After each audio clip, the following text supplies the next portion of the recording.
നമസ്കാരം. ജൂൺ 2 സാധാരണ June 1 school തുറക്കുന്നത്. പ്രവേശനോത്സവമായിരുന്നു. കാരണം ഞാനത് പോയതിൽ എനിക്ക് ഏറ്റവും എന്താ പറയുക, നമുക്കൊരു സന്തോഷം തോന്നുന്ന വാർത്ത എന്ന് വെച്ചാൽ ഈ പറയുന്ന ഭിന്നശേഷിക്കാരായ ഒരു കൂട്ടം വിദ്യാർത്ഥികളുടെ കൂടെ എനിക്ക് പോയിട്ട് ജോയിൻ ചെയ്യാൻ പറ്റി.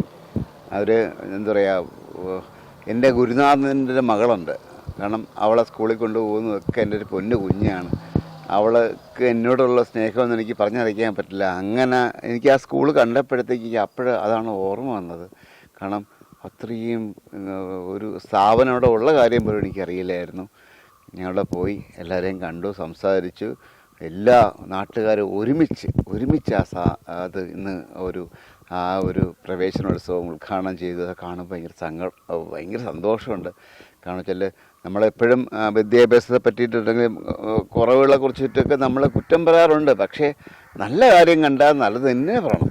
നല്ലതായിരുന്നു അത് ഇങ്ങനൊരു സ്ഥാപനം അവിടെ ഉണ്ടെന്നും എനിക്കറിയില്ല. പക്ഷേ എനിക്കറിയാമായിരുന്നുവെങ്കിൽ എനിക്ക് ഒരുപാട് ഞാൻ വാർത്ത ചെയ്യാൻ പോകുമ്പോഴത്തേക്ക് ഒരുപാട് ആൾക്കാരുണ്ടായിരുന്നു. അവരെയൊക്കെ ഞാൻ അവിടെ കൊണ്ട് ജോയിൻ ചെയ്യിച്ചേനെ. പക്ഷേ എനിക്ക് അറിയാൻ പറ്റാതെ പോയി. നമ്മളൊരു ഹരിയണ്ണനാണ് അവിടെ നമ്മളെ കൊണ്ടുപോയത്. പുള്ളി വിളിച്ചിട്ട് ഞാൻ പോയത്. പുള്ളിയുടെ വൈഫൊക്കെ അവിടെ ടീച്ചറൊക്കെയാണ്. പക്ഷെ അത് കണ്ടപ്പോൾ ഭയങ്കര സന്തോഷമായി. കാരണം ഇങ്ങനെയൊക്കെ ഉണ്ടല്ലോ. കാരണം ഇങ്ങനെയുള്ളവർക്കും ആരെങ്കിലുമൊക്കെ ഉണ്ടെന്നൊരു ബോധ്യം വരുന്നത്. പുഞ്ചിരി കണ്ടപ്പോൾ എനിക്ക് ബോധ്യം വന്നത്.